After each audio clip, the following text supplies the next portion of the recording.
there is just something that I've been struggling with for a really long time that I feel like I really made a breakthrough in. And I want to just kind of share some of my thoughts with you on it. And that's this, dealing with depression for so many years and, just kind of the looming fear of growing older and, not having a kid anymore and realizing that you're going to die, that kind of stuff. It can sometimes get a little bit overwhelming to the point that you say something along the lines of this: Nothing really matters. Why even try? It you get to this point of depression where it feels like nothing is worthwhile because you're just gonna die anyways. Why finish this book? You're just gonna die anyways. Why go to work today? Why learn a new instrument? Why learn a new language? What's the point of life? There's nothing enjoyable in life anymore. It's all just a waste of time because I'm gonna die anyways.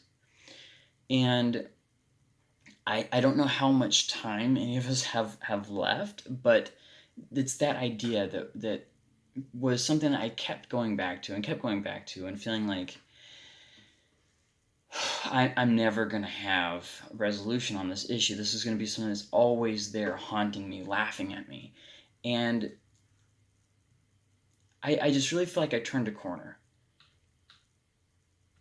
I This idea that, hey, I'm just going to die anyways. I did it with reading books, right? I did it with owning books. Oh, I got to get every book. Well, why get any book? And when I die, it's just gonna be somebody else's book. And if you've been there, you know what I'm talking about. And writing. Oh, why finish my book? Any of my books? It just doesn't matter. What about going to school? Right? I'm not gonna waste my life going to grad school or going to college or finishing high school or whatever because what does it even matter anyways? I'm just gonna die anyways. It's just wasted knowledge. And I think that sometimes that fear is based a little bit on the realization of mortality without realizing, yeah, but you're not dead yet. So, I mean, yeah, we're going to die, but that doesn't mean that we have to, like, we're not there yet. Let's not worry about something that we're not there for yet, right? When we're there, we'll worry about it then. And I actually talk with a lot of Christians about this. Oh well, when I die, this and all this stuff. And it's like, well, how about when you get there, you can trust God with it then. But you're not there yet, so let's not worry about what we're gonna do then. Um, and I did it with playing the guitar too. Hey, it just doesn't matter. And here's something. Here's the big turnaround that I had in my life. Okay, there's a big aha moment. The experience is worthwhile. Just think about that. Well, why does any of it matter? The experience is worthwhile. Life is made up of a series of experiences. Whenever you do anything, you're experiencing. When you go through trauma and grief, when you have victories and goals met, dreams fulfilled, when you have get a new job, when you get married, when you have kids, these are experiences. They are things that we as a conscious being experience. Animals go through their life. They're born, they live their life doing their animal thingies, and then they just die. And sometimes it gives us this idea of we're nothing more than animals, and that's not true. We have consciousness, and whereas that sometimes seems like a bit of a burden, from another point of view, it's not a burden, it's a blessing. One way that it is a blessing is in that we get to have these experiences, these things that we live through, that we learn from, that moments that make us us. They're nobody else's. The things that I've been through that are traumatic, where I've been mistreated and abused and all these different things, those are things that made me me. You can't have them, they're mine. They're my experiences. If I could get rid of them, I wouldn't. Because as much as I've had to suffer and deal with things that I didn't want to deal with and that weren't fair, they're things that are me. They keep me up at night. They cause me to think a certain way, feel certain things, but they're me. They're my experiences. Experiences aren't all bad. Some of them are good too. And it's those experiences that are worthwhile. See, it doesn't matter how old I am. It doesn't matter how much longer I have until I die. It doesn't matter whether I'll be the best at whatever. What matters is that I have those experiences and that I accept them and acknowledge them. Sometimes we're so afraid of experiencing pain or loss that we want to just like stop life, right? No problems. We just want to get rid of everything that makes me feel uncomfortable. But those things that make me feel uncomfortable are experiences. I can't just pick and choose. I don't know the ending of a thing. Just because I've experienced the beginning doesn't mean I understand the ending. And so it's experiences that are worthwhile, that make things worthwhile. So you see, realizing your mortality, realizing your shortness of life doesn't take away meaning from the things that you do. Oh, it's all just a waste of time. It gives it a new level of meaning. See, because I'm going to die, experiencing something in the now, investing time into expressing and feeling and thinking has more worth, more value. When I choose to spend time with my wife or with my kids, or playing guitar or reading a book, these are things that I am allowing myself to experience. Realizing that I only have very limited time and still investing it in something. And I have a whole nother level here too, because I almost committed suicide quite a couple times. And so had I would be dead now. So now whatever happens, I live another day longer than I would have if I killed myself. I mean, that's just the way it goes, I guess. Just because you aren't blind to your eventual death doesn't mean you can't enjoy things. Ignorance isn't bliss, okay? Ignorance doesn't give more meaning to learning and applying skills. It gives less reason for your faithfulness, your endurance, and your trying. If you know you don't have all the time in the world, but you choose to experience something, that makes it more important, not less. You don't have to be void of fear, right, to enjoy your life. I'll enjoy my life once I no longer have panic attacks, or if I only didn't have depression, or, if I could just have this problem solved. Here's the thing. You don't have to be void of problems and fears in your life to enjoy your life. You just have to redirect those fears in such a way that you enjoy your life while you live it. That you slow down and you live for what's really important. I would highly encourage you not to waste your time sitting around playing video games all day. Video games are fun. It's an experience, but remember that you have limited experiences in your life. And the more slots you allow to be taken up with things that don't matter to you and to others, the less you'll have for the things that do matter.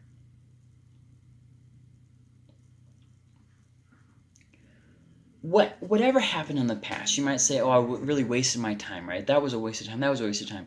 Whatever happened in your past isn't wasted time. It's another lesson and another experience. And those experiences makes the time that you are intentional about all the more special. See, in my past, I wasted so much time doing this. No, you had experiences and you learned from them.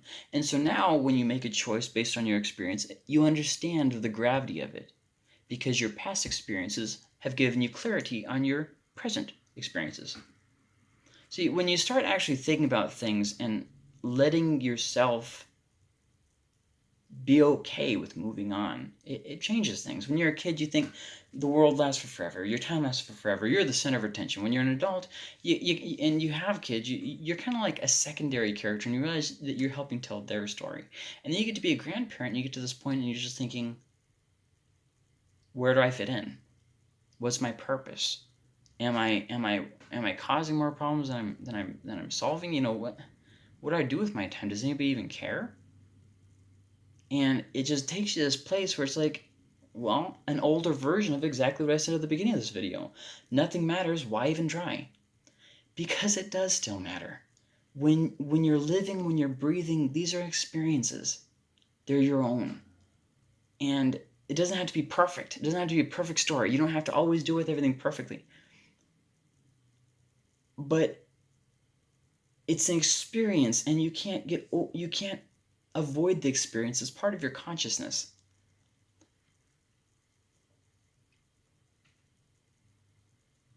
Now, I read books to enjoy them, not to hoard them on my shelf. If I don't own every book I like, that's okay. I'll leave them when I die anyways, so I can enjoy the adventure of my books now.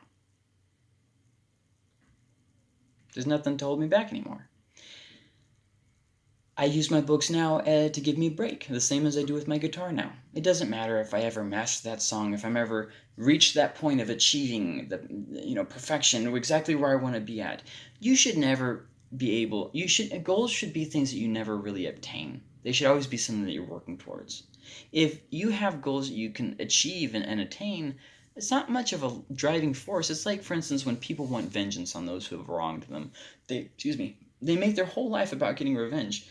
And then they get it and they feel hollow, and the revenge doesn't even make them feel better anyways, and they don't know what to do for the future.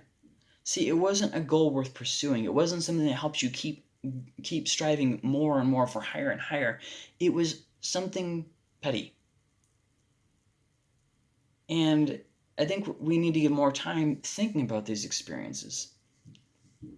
So books, like my guitar, they give me a break now. And I can decompress and still move forward without, it doesn't really, not everything has to have this utmost importance to it, and it's okay. If the moving forward seems pointless, it's just life reminding me to slow down, life reminding me to change my perspective on the issue, life reminding me to connect with other people. We aren't robots just going through motions. It's not about a to-do list. It's not about work. It's so much more. I'm not saying be lazy and sit on your butt and do nothing all day. I'm definitely not saying that. We all have to work. I get that. But you don't have to live for work. Sex with your spouse is one thing that can really be a great de-stressor, right? Like, oh, what does it matter? Well, in this moment, you're sharing intimacy with another person. And that's okay. It's okay to let go. To not always have to hold on to everything so tight. And the more you try and hold on to life, the more it slips through your fingers. But if you just let go, just go with the flow of life, you'll find there's a lot more to be thankful for. Take the time to be thankful to God for the things that are around you, the time that you've had, the experiences that you've had, the way that you've been able to learn from them, the way that you've been able to have people that have been with you. This is one thing that I really had to come to grips with. Well, those people just left me. They just betrayed me. They just abandoned me. Here's the thing. They were in my story for a time, and I loved that part of the story. I think I wouldn't have enjoyed it so much had I known that they would eventually betray me or leave me or die or whatever. But for that part of the story that they were in it, I liked that part of the story. And it was only a moment that they did something that really welcomed a new chapter. And I held myself away from making new friends and that kind of stuff, but you can't live guarded your whole life. That's not really living. You have to learn to let go. Part of love is loss. Part of experience is knowing that there's good experiences and bad experiences. And you can't pick and choose. So that part is gone. But now we're at another part. And I get a chance to learn and experience with new friends. And I don't know how long it's going to last. I don't know. But it's not about a surety for the future. It's about experience in the now. And eventually, you'll be able to look back on your experiences and really treasure them and appreciate them.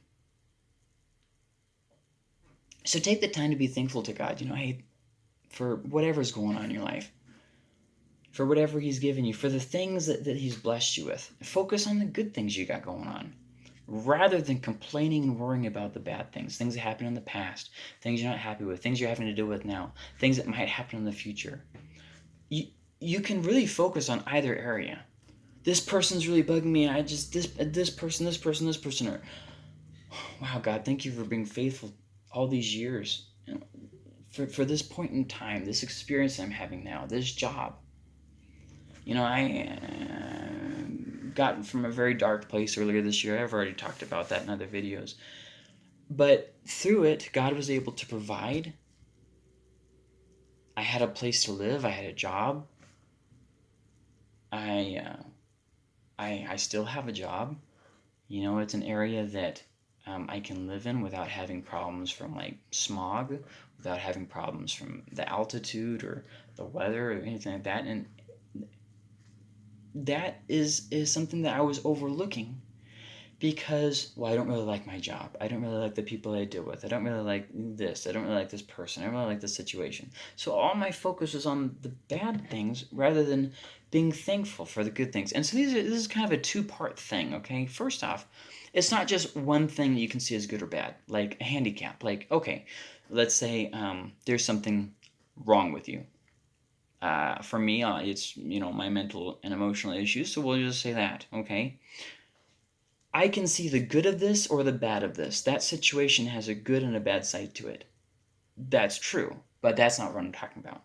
I'm talking about two different things that you can focus on, like the problem or the blessing. Not one thing that can be interpreted in either way, although you're going to have things in your life like that, where it can be a blessing or a curse, depending on how you look at it.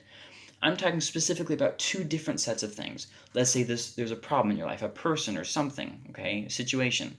Or there's something over here that's a good thing.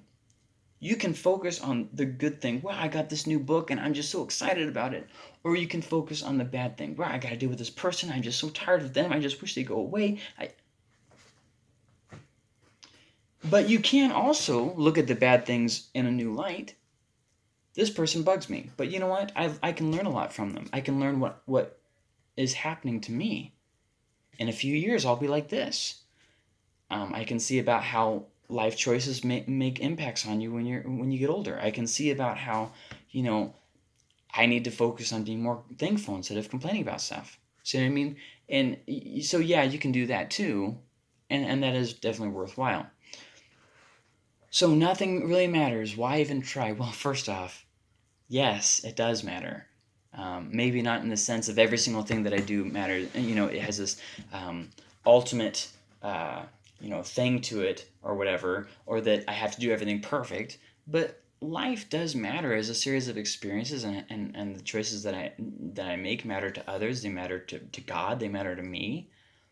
And so why even try? Because life and experiences are the trying. And here's the thing: if you stop trying, it doesn't mean the experiences will stop. It just means that you'll be less than satisfied with the way that experience went. I hope this has been very encouraging for you. This is something that I've really struggled with for a number of years, and I just really wanted to share with you that breakthrough that I had. So, okay, bye.